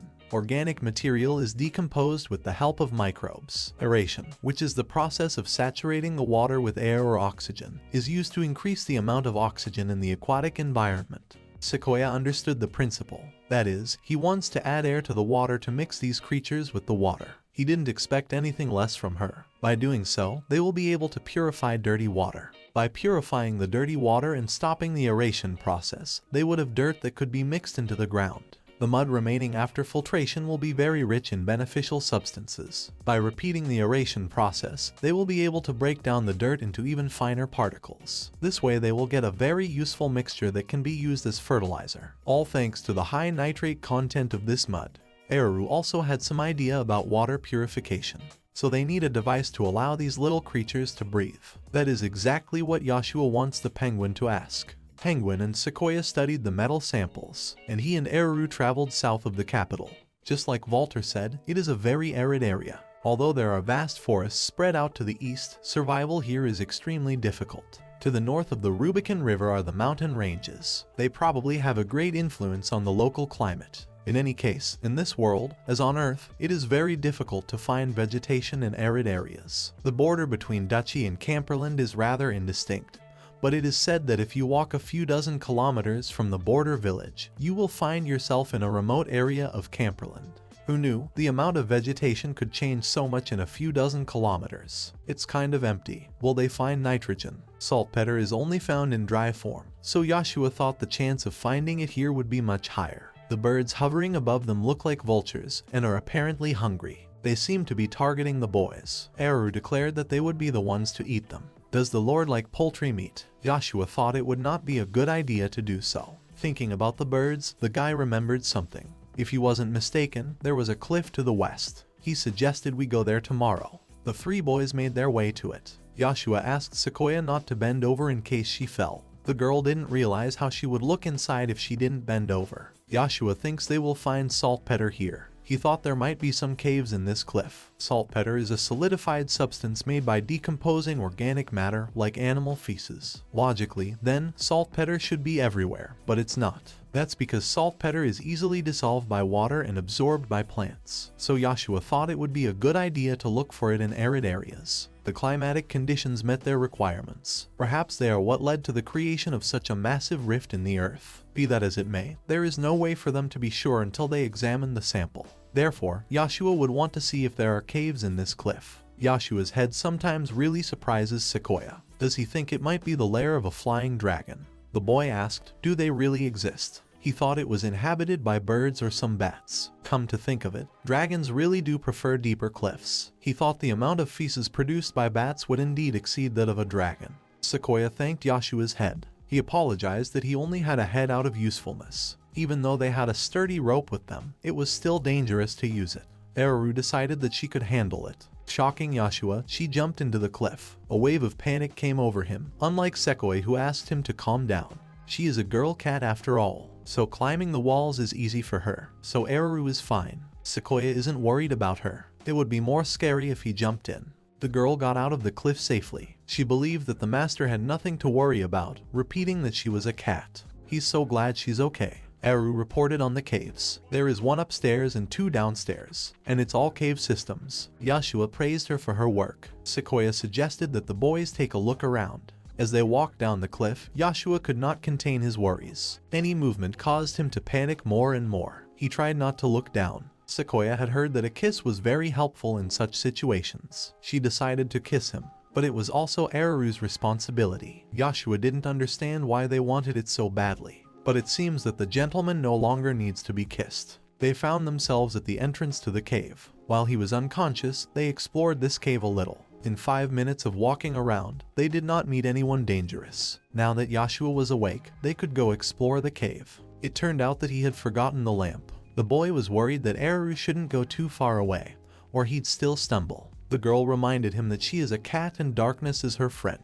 Cats are cats. With her powers, she could explore even the deepest part of the cave. Yoshua recognized that cat people are very capable creatures. Sequoia, on the other hand, stated that she was special. The cave was very deep. They were lucky that there were no forks in the cave. Yoshua tripped and fell to the ground. The boys kept going deeper and deeper into the cave. Suddenly Eru told the gentleman to duck. She used her knife to protect him from the gawker. These are monsters that look like eyes. They hide from their victim in the darkness and then attack sharply. Sequoia added that they are very tasty by the way. Another monster made an attack. It shot a laser out of its eye. This world is full of surprises. The boys reached a fork and had to decide which way to go. Yoshua was scared out of his wits when he saw a whole flock of bats. The boys found where they could get excrement. He suggested that they gather what they could and get out of here as soon as possible. It was very difficult, but eventually they found a good place. He believes their expedition ended successfully. At home, Charlotte and Ellie were waiting for them. They would start cooking dinner right away, so Ellie asked to rest properly. Yoshua asked to prepare the bathroom for them first, which Ellie would help Charlotte with. Ellie had taught Charlotte so many things today, so she wanted to thank her with at least this. The girls are done, so now it's Yoshua's turn. As soon as Ellie was done with dinner and cleaning up, he asked to stop by to see him. After this adventure, each of the boys set about getting a good night's rest. Yoshua's whole body was breaking down. He decided that he should exercise more often. Blacksmithing was now part of their scientific research. Even though they had not found all the materials they needed, they had acquired a very useful companion in the form of a penguin. At least this way they can advance their science. Their scientific progress depends entirely on having the right materials. In addition, one must consider what they need in the household. As Yoshua had asked, Ellie dropped by after finishing her chores. He told her to sit down. The boy sensed that she was using perfume. The girl thought it was necessary since he had invited her. Yoshua realized it by the smell of sesame oil. Perfumes and luxurious food are not necessities, but they are very important to create a sense of a rich life. He never once thinks about it. When he thinks about how much he still has to do, he involuntarily gets a headache. Ellie agreed with him, but she was sure that he would definitely succeed.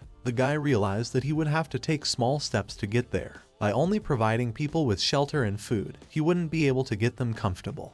He realized this thanks to Ellie, so he is grateful to her. The girl thought herself unworthy of his gratitude. Yoshua noticed that she was much more nervous than usual. It must be very awkward to come to a guy's room at this late hour. He called her because he wants to ask her something. She spent all day today with Charlie, didn't she? Was she able to tell her about her new responsibilities? Ellie revealed that Charlotte spent the whole day writing down everything she said. They worked without breaks. Even at lunchtime, they did not get distracted by cooking, but snacked on the go. Yoshua realized that Ellie had a hard time today, but nevertheless, she still came to his room at such a late hour. The girl replied that she was ready to come to him anytime. He asked her not to overwork herself. Sometimes it is better to rest properly. His words touched Ellie. He counts on her help tomorrow. Yoshua reasoned that since Charlie had taken over some of their work, they should redistribute the responsibilities of the others. Unless Ellie was mistaken, he wanted to meet with Mr. Paul and the others tomorrow. She suggested listening to their opinions on the matter and deciding then.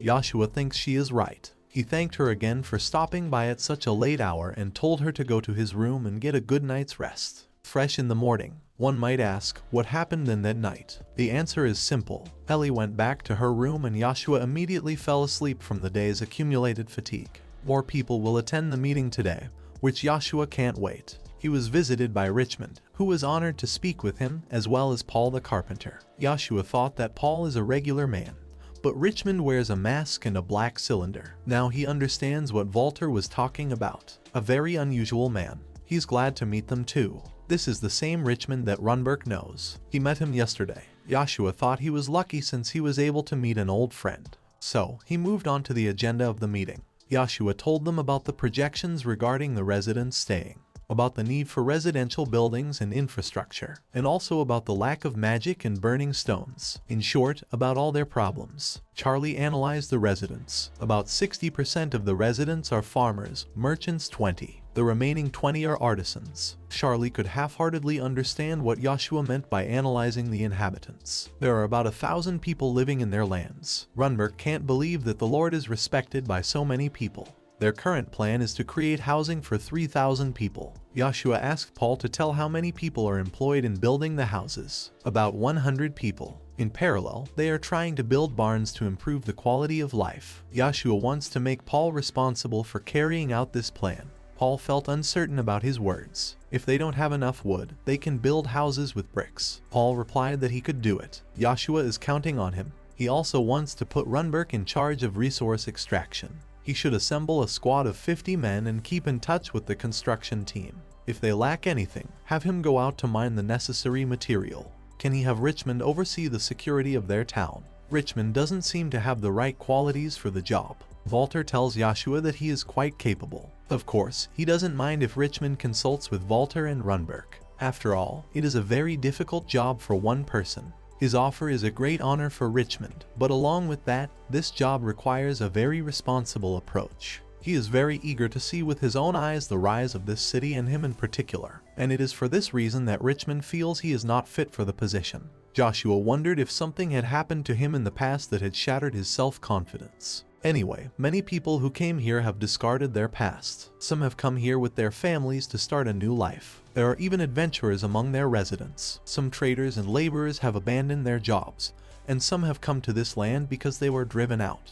What they left behind, what was taken from them. To some these are precious memories and some despise these things. Oracle is the city of the future. It is a city whose inhabitants aspire to a brighter tomorrow. Once here, people stop clinging to the past and think only of the future. Yoshua doesn't know what Richmond was like in the past. However, it doesn't matter. What will he say? Will the Richmond who now sits before him be able to help them? The man is about to take off his mask, but the boy decides it's not necessary if he doesn't want to. Yoshua is sure he put it on for a reason. It must be very important to him, so he doesn't mind if he stays his masked knight. Richmond realized that the people weren't lying and the gentleman was really very kind. No words would be enough to express how grateful he was to him. He vowed that as long as his body could move, he would follow all his instructions and would gladly take over as chief of security. They were one step closer to creating a prosperous city. Yoshua heard that the land here is being cultivated. It's a beautiful field. Farmer Thomas reported that the crops have not yet grown enough to be harvested,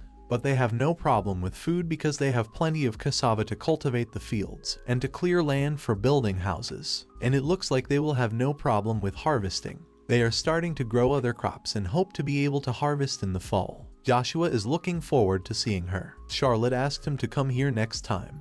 The boys visited a local farm. They have a few cows, sheep and goats each. The salmon birds are still in their houses, but they plan to build a birdhouse and a fazenda for them.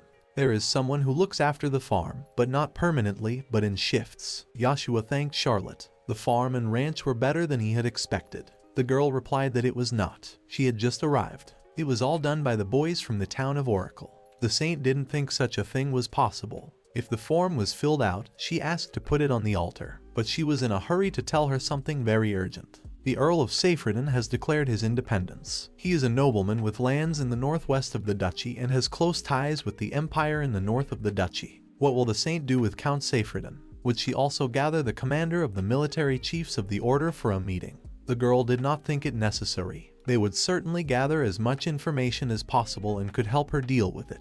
The saint explained to Mr. Granner that God hadn't told them anything. Therefore, there was no need to do anything. Yes, it's an oracle. but God told her something else. She must prepare a cure immediately. Yoshua has been in Cumberland for several months. He is involved with the town and its development, resumed the manufacture of batteries, has perfected the materials. It's just a matter of figuring out how to generate power. He's going to need some help, and Reiju will provide it. They have a deal. He will help Yoshua for syrup, the sap of the Cumberland maple tree. Then he can come to the forge tomorrow. Sojiro became interested in the thunderbeast. Is that bluish-white light electrified? Yoshua asked Sekoyu to ask him if he could have some of his hair. Reiju replied that he could take some around his tail, and the boy persuaded Sekoyu to help him with it. Yoshua explained that he used it in the filament of a light bulb and found that it lasted for a long time of use, so it could be used instead of tungsten. This material seems easier to work than tungsten. Sojiro can't say for sure until he studies its properties, but it could find other uses. Yoshua decides to look into it later. Right now, he just needs to know what kind of current is flowing through the thunderbeast's body. He told Sequoia to sit here. Ellie squats down next to Yoshua as well. Touch is the easiest. Visual exchange is difficult. Now the boys could observe a special light, mana. If you look at magic as an academic discipline, seeing mana is probably elementary. But it was new to him. The pale, glowing charge beats in time with his breathing in the same way. The ankles are not charged, perhaps because they are relaxed. The mana movements do not seem to be centered on his back, which is charged. Ellie inquired about his opinion on this. He knows that the thunderbeast uses mana. He needs to be able to track the mana a little longer so he can say something more than just that he sees it. Yoshua sees the movement of the thunderbeast's breath. Ellie replies that that is not it. It breathes mana. Briefly, the air is full of mana and they take it from the air to sustain life. If only Yoshua could see the mana in the air. By focusing on it, he discovered it. Now Ellie offered to follow her movements. Is the mana absorbed directly into the thunderbeast's body? It seems that the greatest amount of mana is absorbed through the mouth. Absorbed mana spreads throughout the body. Yoshua and Sojiro come to the same conclusion at the same time. It seems to them that the hair of the thunderbeast acted as a catalyst and converted mana into electricity. The closest similar mechanism the penguin knows is bioluminescence. He explained to the boys that bioluminescence is a luciferase reaction, but he believes that the electrification of the lightning beast is also a kind of mana reaction. Sequoia doesn't know about luciferin, but magic doesn't just occur when you think about it. She has explained it before. There is a logic behind it. Like a chemical formula in your brain or an imprint on your body, it depends on each. You have to accumulate mana and transform it. Life in this world is like the circuitry of a computer that constructs and activates magic. Thus, is it safe to assume that the thunderbeast's technique is in its wool? After confirming this, Sequoia added that magic is directly flowing in it. The hairs are used to convert mana into electricity. Yoshua suggested that he needed to see a particular hair. Sequoia replied that not only could it convert magic into lightning, but vice versa. The boy realized that it was then possible to create mana from electricity. Sequoia decided to draw them a formula. Yoshua never ceased to be amazed by magic. He couldn't understand it at all. Then, after some time, trial and error, the battery was ready. It's still in the prototype stage. Sequoia suggested that the guys run it. Yoshua realized that he forgot to make the AC/DC converter. Sojiro needs a converter to make the current constant, otherwise he can't charge the battery. Just generating electricity does not make the current constant. Then the penguin will get it ready right away. Yoshua remembered that the converter requires a semiconductor, a diode. Sojiro praised their excellent technology, a shiny light bulb. Yoshua remembered the vacuum tube. The bipolar vacuum tube is one of the greatest diodes. You can control the current with it. This is the thing that Sequoia helped him with when he was developing a light bulb that vents. He asked Sequoia to create a magic formula to create a vacuum. The girl promised to prepare it quickly. Magic really is amazing, isn't it? The battery is ready. The intricate glass metalworking technology is a credit to Tor and Garm. Sequoia developed the magic formula. The rest is up to the penguin. Yoshua wants to make a magic stone using electricity. It was his idea and the boys shaped it. They get mana from tufts of the thunderbeast's hair. Yoshua asked if Garm and the others could see mana. He called Sequoia to them and told Sojiro not to worry.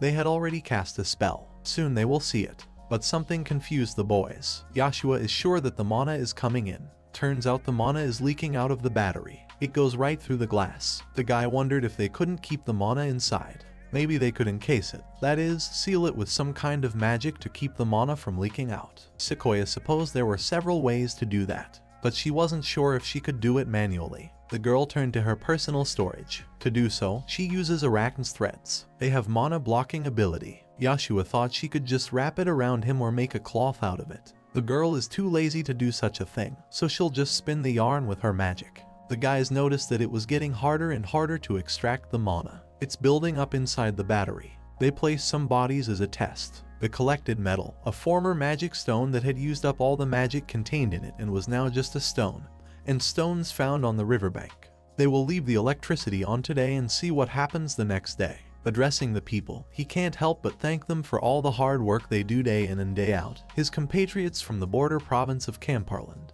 They have finally reached a point where they can build a bridge. It will be a hard road to the goal, but he believes that they can easily climb the highest mountain. They can do it, they have made preparations for it, and now all they have to do is see it completed. Yoshua hereby announces that the construction of the Rubicon Aqueduct and the Oracle Aqueduct will begin. The opening of the water and sewer systems will enrich agriculture, commerce, and everything else in their lives. He suggested that all move forward together as one people. Garm and Tor are in safe hands. With their help they will be able to accomplish everything. They are looking forward to it very much. Tor can't wait to see the water go over the bridges and is thrilled at the mere thought of it. But they won't be able to conduct water into the houses, they'll have to rely on the magic stone. But that depends on the results of the experiments. This he had not expected. Sequoia hoped that the former magic stone didn't have some mana left in it. In just one night, it had recovered. According to Sequoia's analysis, a stone that had depleted its mana reserves could be filled with mana and turned into a magic stone again. All other samples that can accumulate mana are filled with mana. Pebbles picked up on the riverbank were becoming the same.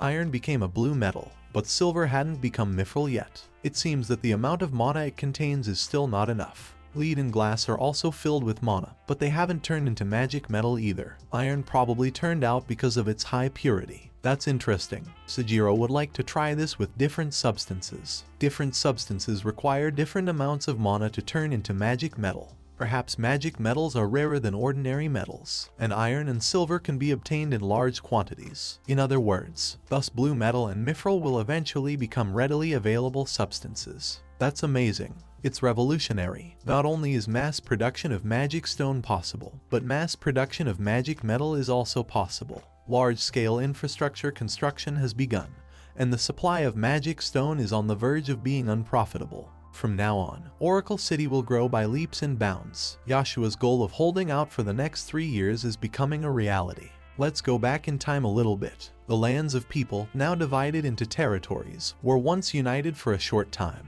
For convenience, it was called an empire. The empire's power over a vast territory overwhelmed the few remaining countries and regions led by other races. Neighboring nations feared that the empire might continue to expand its territory, but it never invaded other countries. The empire entered a period of civil war just 10 years after the unification of the human nations. The leading lords became independent, and a time of rivalry ensued. But instead of buying them off, the emperor either took them in or established friendly relations with them.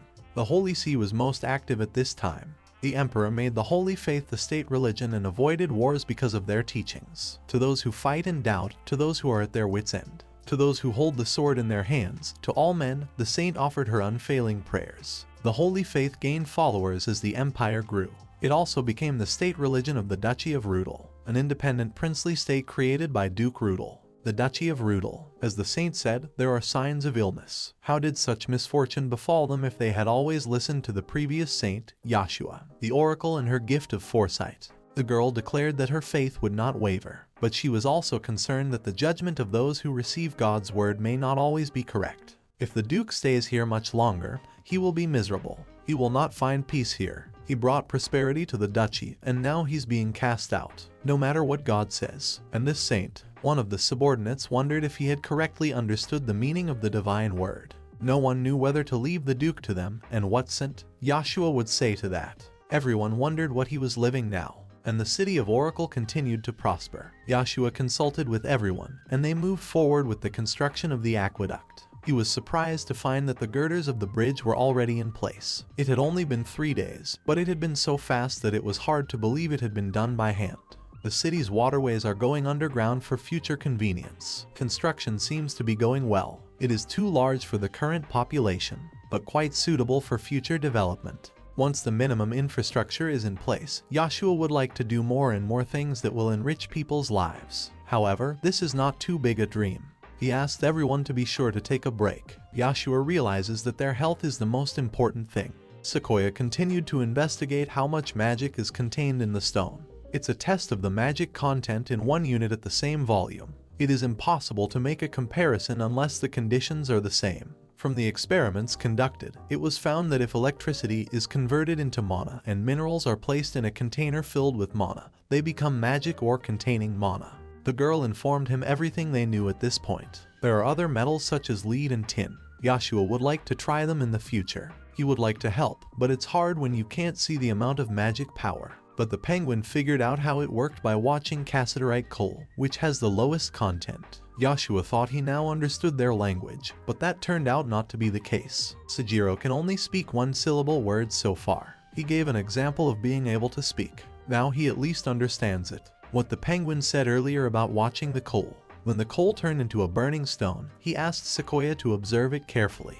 And the results of this showed that the conditions for change were not saturated. Even after turning the coal into a burning stone, it still absorbed magic power. How much magic power was absorbed after the change? To find out more, he asked Sequoia to help him set the unit of magic power, but the problem is that he can't see it. It's rather inefficient to leave everything on it. Yoshua is sure the penguin is right, but if it's a burning stone, if they prepare one at the moment of change and one that has absorbed magic power to saturation, and burn them, even those of them who can't see magic power will be able to notice the difference. It's tricky with a small stone to burn at the experimental level. We'll have to look in the footnote. In conclusion, when using this battery, you need to use either glass sand or crystal, which can absorb much more mana than the burning stone. Otherwise, the experiment will be subpar. It turns out that a small combustion stone refined in the battery will have no effect. No significant difference was found with small combustion stones purified in the battery. If they cook a larger combustion stone, or as Penguin says, try a different material, they might be able to figure it out. Don't they already have a glass sand cup? Sejiro replied that since Tor and his team are busy with a major construction project, they don't have anyone who can turn glass sand into glass. He thinks of going to the rocks where glass sand can be mined later and see if there are crystals there. But as Yoshua realizes, it is difficult to mass produce it at this rate. Even if he succeeds in the lab, unless he can get it into the hands of the public, his wish will never come true. Yoshua would rather work on energy than on large-scale construction. With burning stones and magic stones, they could live happily ever after. Why don't they work in parallel? The priority could be mass production. But they still need masters to mass produce energy. Sequoia, unable to hold back her curiosity, asked what they were going to do about mass production.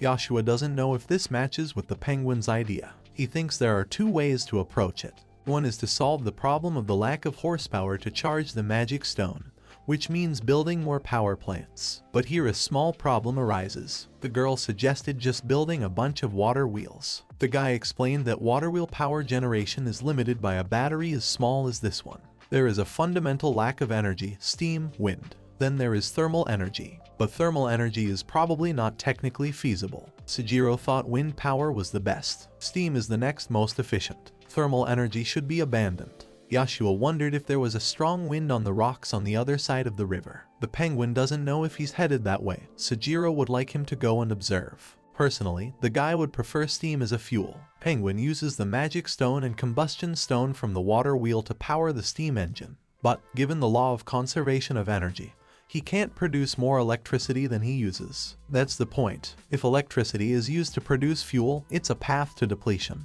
That's the conundrum. This only aroused Sequoia's interest. It all starts with the first step. She can't wait to be there from the beginning.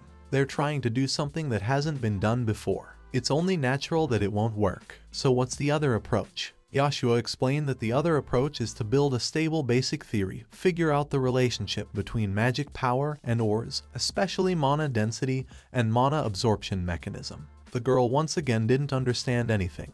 If they could figure out the theory, they would reduce waste and produce more efficiently. Sequoia realized that if they couldn't change the amount of electricity produced, then they should reduce the amount of electricity used. Either way, more steps need to be taken. After all, they need both basic research and power generation facilities. Yoshua addressed the people, explaining that he wanted to get to the other side of this mountain. It turned out that there was no way around here. They had not explored the mountain because it was dangerous, but they were told that there was a river on the left. She and Eru traveled a long way and found themselves almost at the end of the climb. The girl has never been here before, but she can still tell. Her ears and tail can sense it. They finally made it to the top of the cliff and got a good view of the miners. Yoshua checked to see how strong the wind was. The visibility is good. The wind is not blowing as well as he had hoped. It is the same as down below. Eru discovered that there are animals nearby. It's a small animal, most likely friendly. If it's not dangerous, they decided to take a look. Watching them is very calming.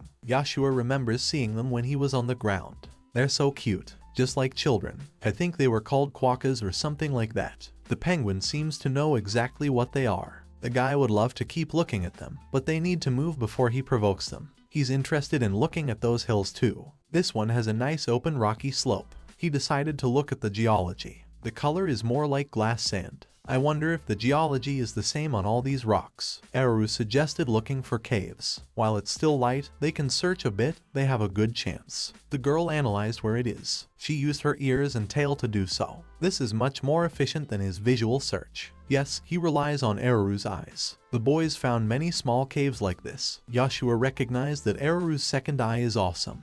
It's great that she keeps finding things one after another, but if they keep wandering around without respite, they won't be able to catch their breath. The guy apologized to her for not having to tell her what to do. She could tell the size and shape of the cave if she knew what it looked like. The cave should be big enough for them to fit inside. Big enough for the two of them. Eru realized which direction they needed to go. Yoshua noticed the distinctive orange fruit. He told Eru that he would like to do some botanical research. He was interested in learning about this leaf. It had been a long time since he had used this ability. He'd be lucky if it turned out to be an edible crop. Guy used the plant assessment and confirmed his expectations. They turned out to be pumpkin and yerba mate. Both plants are edible. The leaves of yerba mate branches can be roasted and drunk.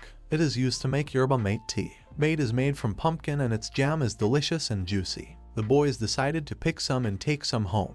The pumpkins here are all small. Maybe they will find some big ones if they look. Both are tired after picking. Yoshua suddenly remembered that they were supposed to explore the caves. Eru pointed to the right one. The cave was simply magnificent, and Yoshua was not deterred by the fact that it was a bit cramped. It was okay because he had prepared for it. He created the lighting with a magic stone. Out of nowhere, out of the darkness, a flying creature crashed into Yoshua. The boy panicked, and the maid struggled to calm him down. Their attention was suddenly drawn to a strange wall. He cheerfully announced that Eru had hit the jackpot. There is a vein of purple crystal in this cave. Yoshua would say amethyst, but there might be a clear crystal in there as well. They decided to look for it. When the boys went deeper, they also found a vein of quartz crystal at the end of the cave. They won't know how much quartz is in it until they dig it up. He hopes they can use it to create a magic stone for tens of thousands of people. They still have a lot of work to do to generate electricity and make mana or magic stone. But this cave should be enough for their material needs. After all, a crystal could hold 20 times more mana than an ordinary magic stone. Even a small piece of crystal could become a long-lasting stone. Moreover, even if the mana in the stone runs out, with a mana production method that utilizes electricity, the stone can be filled with mana and reused. Pumpkins, yerba mate, crystal veins, they have made some great discoveries today. The boys began to think about what they should do with the plants they had gotten. Previously, the boys at the farm considered the pumpkin, or more specifically, the yerba. This is another brightly colored fruit and more of a vegetable. It is sweeter than usual and becomes firm when cooked. When it opens, there is a seed inside, so you can get busy growing it. Although composed of leaves and twigs, it grows on tall trees, so it is difficult to grow, but it is more convenient to pick on tall trees. Charlotte liked the sweet flavor of the pumpkin. Yoshua offered to cook it for the holidays, which Eru promised to help with. The boy said he would try cooking pumpkin, but how to cook it? Before he was reborn, he lived alone and seemed to cook from time to time. Since then, he has hardly cooked at all, so it will be hard. Eru advised the gentleman to roll up his sleeve. Ellie was shocked to see this. Yoshua noticed that he and Runberg were just in time. He was about to wash the dishes and wondered if they would help him. The guy had to roll up his sleeves again. He just rolled up his sleeves. What was Ellie thinking? Runberg realized that they were going to cook these berries, and Yoshua explained that it was called pumpkin.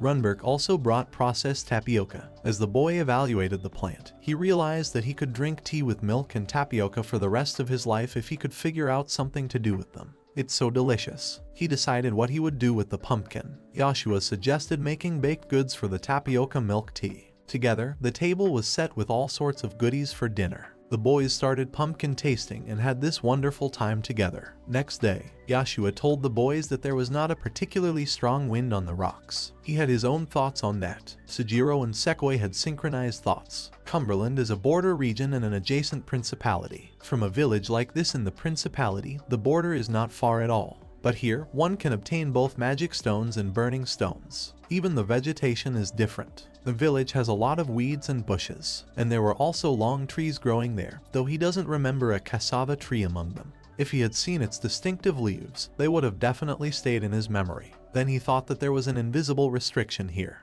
If we take the phenomenon of continental plates colliding as an example, could there be such a thing as a boundary where mana collides? Perhaps the penguin does not know this, but the vegetation here is very different from what Yoshua knows. Sujiro replied that there are a number of factors that determine climate: physical distance, the sea, the wind. Even a small difference in elevation can result in different temperatures. Yoshua would like to ask Eru, before they came here, did she feel the fluctuations of the wind or the rays of the sun? In other words, was there a sudden change in climate? Of course, the carriage was traveling too fast to notice, but was there still a change? The girl replied that there always are. Eru is more perceptive than he thought. To him, wind movements are as trivial as opening and closing a door, but not to her. He thinks she clearly perceives that the wind has changed. He asked her where was the point at which the wind changed the most. After thinking for a bit, Eru replied that it was the Rudon Plateau. Yoshua knew that. Of course, it's strange that it has such a high-profile name. After all, it's just a bunch of hills. Yoshua thinks that the Rudon Plateau is the climatic boundary between the frontier and the principality. The climate changes dramatically there. I mean, they're going there tomorrow. He thinks it will be fun. Maybe it's not as bad as he thought. The penguin apologizes for asking him to massage his back. Yoshua realizes that he is always trying his best. Even so, he swims in the river, so it's not a problem. The boy loves baths and wants to solve the problem with the magic stones and build a public bathhouse as soon as possible. There are baths on the estate, but infrastructure deficiencies prevent it from being a mass affair. Of course, plumbing is more necessary than a bathhouse, but still. Just as Ellie used perfumed oil, so too are luxury goods and amusements necessary for life. One must gradually take steps toward it. A woman's shouts were heard from the door, from which it was clear that Sequoia wanted to take a bath with the boys. Yoshua was sure that Ellie would keep the uninvited guests at bay. After she did barge in on them, he changed his mind. Sequoia stated that she was wrong to try to keep Yoshua to herself. Suddenly things were resolved so that Ellie had to join them. The girl tried to hold on and not let different thoughts overwhelm her. The next morning Ellie woke up the gentleman with the words that they were having a little trouble. People can't decide what to do. Yoshua realized that they had better hurry. He would change his clothes and be there in a minute. The boy asked her to tell the penguin not to leave before he got there. In the crowd of people, Yoshua met Walter. He stopped in front of a cage with an animal he had never seen before. It seemed to have gotten into the food storage upstairs. However, that's where they keep the cassava. The guy assumed it was an herbivore. He means it could be a domesticated animal, and thinks they would be good for a haircut. Long, straight hair, grayish-white. They seem like they could be used. It all depends on their fertility and diet. Walter leaves it up to him. Yoshua needs to consult with someone, so he offers to go with him to the ranch. He wants to talk about how he can take better care of them. Besides, he wants Walter to do something for him afterward. Yoshua apologized to Walter for working security. Working for him is a lot of fun. Sequoia thought it was great to be away from home after all these years. The boys enjoyed a snack together. The area around was surprisingly deserted.